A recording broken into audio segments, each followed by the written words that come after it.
Isihluku izinkabi zigandaya kabuhlungu ingane encane kaMangubo ngemoto yafa. NgoLwesihlanu mhla ka-23 Disemba 2016 kunosisi wakwaNgubo endaweni yaseVryheid elokishini laseBhekuzulu owayesuka eGoli emakhaya eVryheid. Lo sisi wayesebenza khona eGoli. Lo sisi unomuzi lapha elokishini eBhekuzulu eVryheid. Uhlala nendoda yakhe khona kanye nezingane zabo nakuba bengakashadi. Uma yena eseGoli indoda isale ekhaya nezingane ngoba indoda isebenzela eVryheid emakhaya.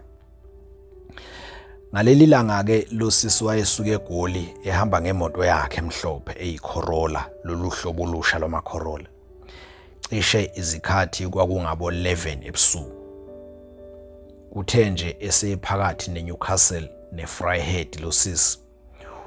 Uma usuka eNewcastle ubheke eVryheid kunezinkalo nje ezinde kakhulu ezibekile ezingenantaba nemizi ayikho kulezi inkalo. Indawo eziningi zingamaplazi amabhuni kakhulukazi uma usuku lomgwaqo ozogcina ukukhiphela kule cross lomgwaqo obheke eDandi nalo obheke eNquthu kanye nalo obheke eVryheid. Leli cross ojika kulona uma usuka edolobheni laseVryheid ubheke ejele laseNcome okuthiwa kuseBlood River khona. Lo sisi wakwaNgubo wayesi kulowo mgwaqo kodwa kwakusesekude nje impela ukuthi efike kuleli cross engilichaze ngenhla. Kwathi ngabo 11 PM ebusuku imoto yalo sisi yavele yakhuphula ukushisa bese sendleleni yashunqa lapha ngaphambili. Yashintsha nokuduma khona lapho kwangathi ifuna ukuvutha ngaphakathi ngendlela eyayishisa ngakhona. Wavele waphuma emgwaqeni lo sisi wayimisa eceleni kulomgwaqo noma kulomuqa ompofu ukuyellow line. Lapha emotweni lo sisi wakwaNgubo wayehamba nodadewabo omncane amlamayo. Lo dadewabo wayenengane encane nje eyayinonyaka nezinyanga eziwu11 ubudala. Kuyafana nokuthi yayisineminyaka emibili lengane, kwakungeyomfana. Lo dadewabo walosisi yena wayeya le kwavilakazi kulesi sakhiwo esisha uma usuka eVryheid usanda kungena kulomgwaqo obheke kwaNongoma. Kunendawo lapho kuthiwa kukwavilakazi khona. Lo sisi wemoto wayezoqala eyobeka lo dadewabo omncane kwavilakazi bese yabuya yena ezeBhekuzulu lokishini. Ngesikhathi samile imoto kulezi inkalo ebusuku nabo labo sisi besaxakekile ukuthi kwenzakalani emotweni ngoba yayiphila nje saka imoto. Wabe sephuma lo sisi owayeshayela imoto wayovula ingaphambili le moto wafike wayithola ishunqa sengathi kukhona okushile.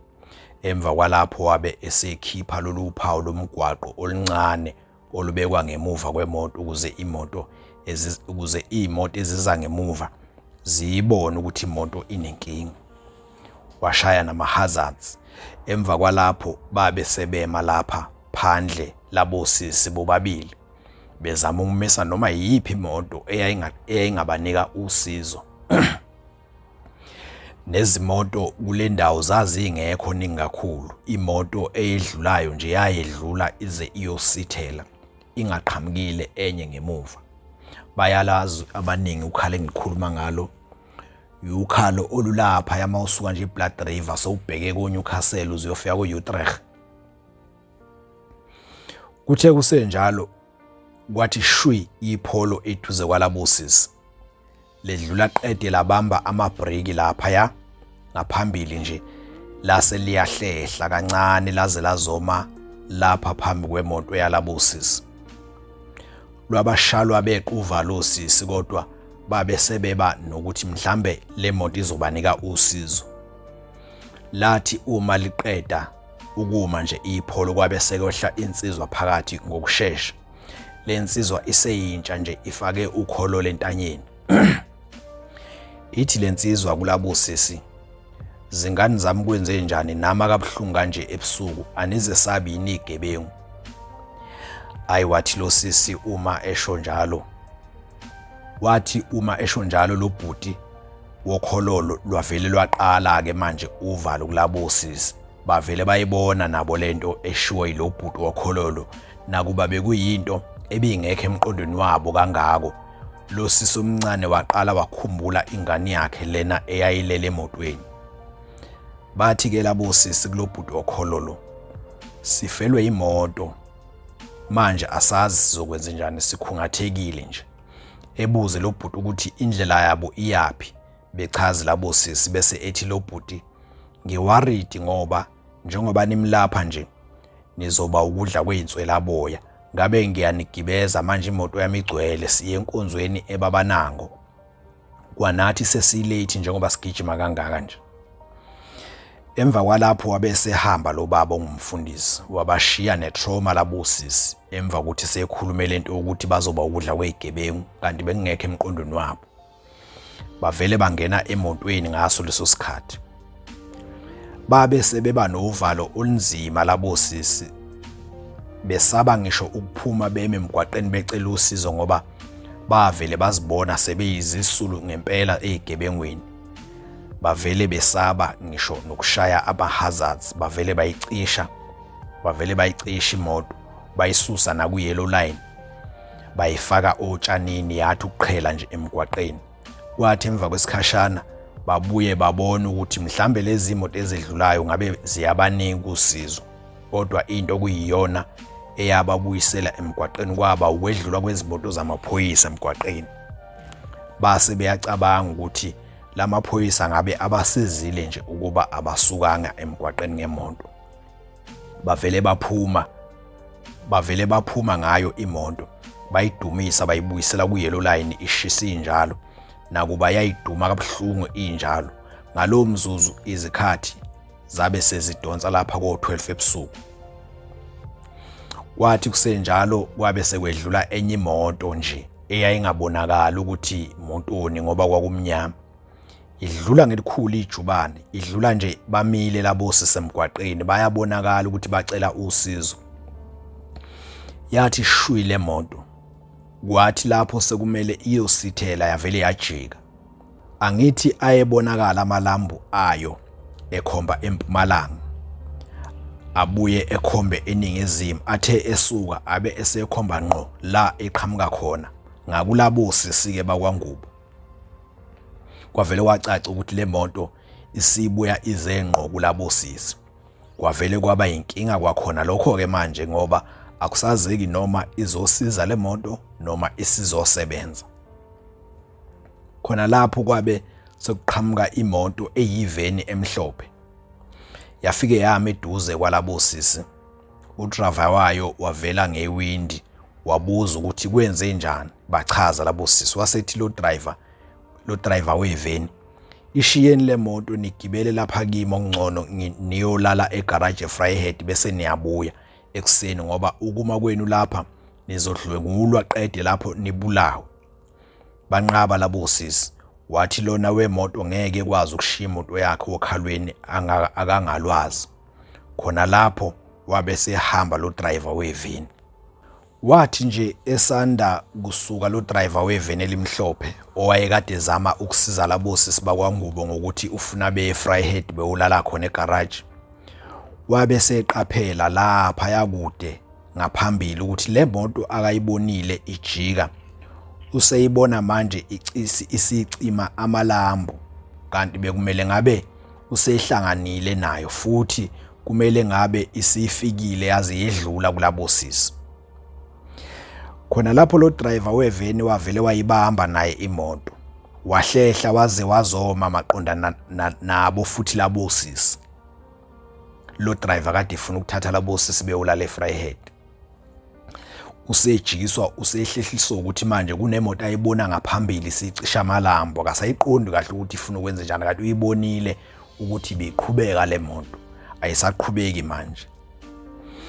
Akuphelanga isikhathi yavele yakhanyisa le moto ekade ijika, yakhanyisa qede lapho yenyusa ispeed yaze yafike yabreaka maqondana nemoto yalabo sisi. nayo kodwa yona ingapha ngasesandleni sokudla uma ubheke ngase-Vryheid, futhi imoto yabo ibheke kulo layini wase-Newcastle, kusho ukuthi ibheke emuva. Yathi uma iqeda ukuma le moto kwabe sekuvela insizwa lena okuyiyona eyayishayela. Yavela ngewindi yathi, "Wenze njani makhosazana, sinedlulela sisabhekele kodwa namanje nisamile, singamaphoyisa thina." Ayi kwabe sekuthi dwe kulabo sisi, base bekhuluma nabo, sebekhulumela phezulu bechaza ukuthi banenkinga yemoto ifuna ukusha futhi ayisadumi-ke manje. Kwabe sekuvela omunye ubhuti lona owayehleli ngale ku-passenger seat. Wathi, "Anisimisanga ngani pho ngesikhathi sisabhekele ngoba kule ndawo angimiwa nhlobo." Bathi-ke labo sisi abayibonanga imoto ukuthi bekungeyamaphoyisa.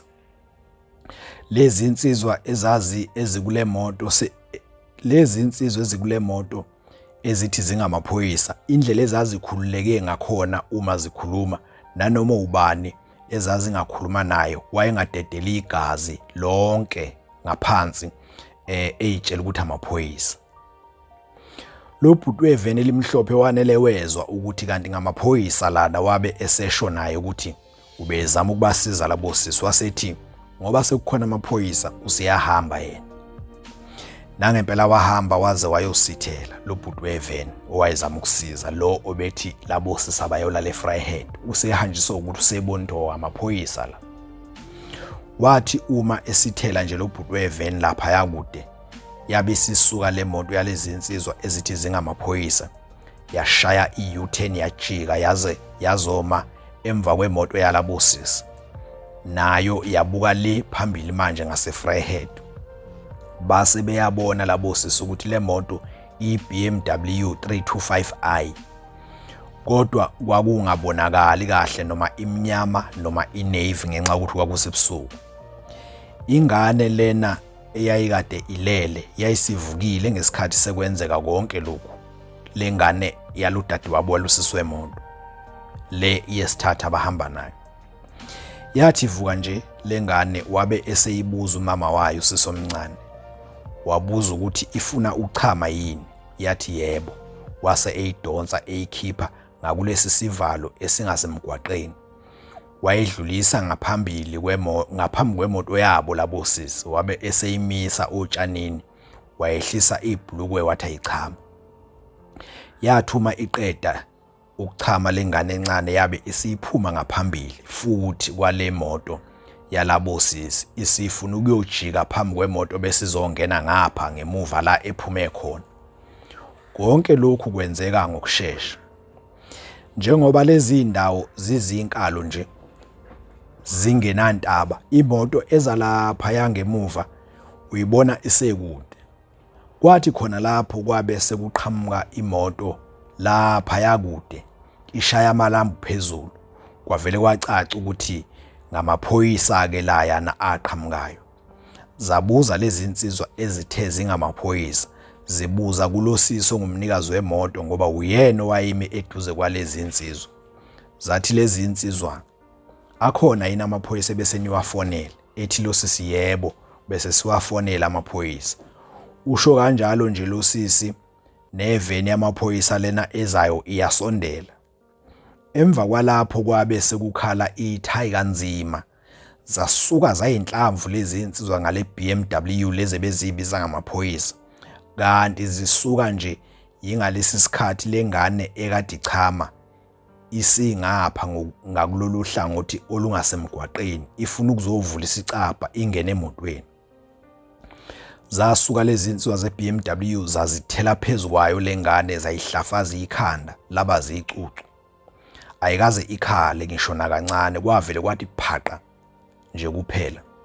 Kwaphela kanjalo ngengane. Indlela eyayiyiyo lengane kwabonakala ukuthi ifike yashawa yisondo langaphambili ekhanda, yaphinde yazoqedelwa yisondo langemuva lale BMW lalezi insizwa zaseyibaleka. Nalosisi wemoto owayemeceleni kwazo lezi insizwa wazithuka esephushwa umoya ukusuka kwayo le BMW. Kwaba yimizuzwana nje yasho yayosithela iBMW ngaphambili. Yayingasahambi, yayisidla magalane kushunqa nothule emva kwayo. Isililo esasale saqhuma lapho akekho ngasichaza.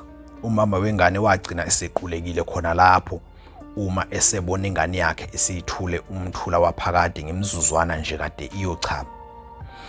Le moto yamaphoyisa eyayikade iqhamuka ngemuva yafike yama, nawo yafica sekuyisibhicongo. Yazama ukufonela amaphoyisa aseDandi nawase-Vryheid kodwa ayikaze itholakale le BMW kuze kube manje. Umama wengane wagcina esephethwe isifo sokhwantalala emva kokufihla ingane yakhe. Kwathi ngo-2019 February wagcina eseshona lo mama walengane. Namanje umndeni wakwaNgubo eVryheid usasikhotha amanxeba namanje. Ikakhulukazi lo sisi ongumnikazi wemoto usakhala usazithulisa ngesono esenzeka enganeni kasisi wakhe omncane.